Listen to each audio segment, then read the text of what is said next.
Welcome to the Shortwave radio channel, and here it is, the XHDATA D-219. This is an AM FM Shortwave receiver. It is very low priced. It was 17 Canadian dollars. It is anywhere from 10 to 15 US dollars. So it's really an inexpensive. I have a lot of people that purchased it that love it. Of course, will I love it and will I find it satisfactory? We'll see. Of course, more videos coming up today on this little radio.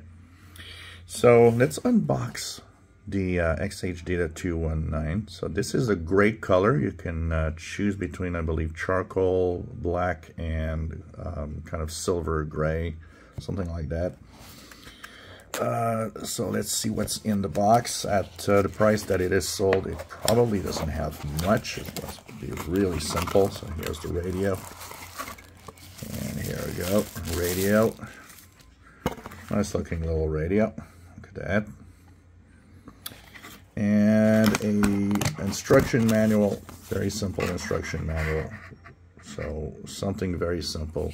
And what's nice about this radio that a lot of you will like is that, unlike a lot of receivers, this one uses standard AA batteries, not rechargeable lithium ion. So this could appeal to some of you out there.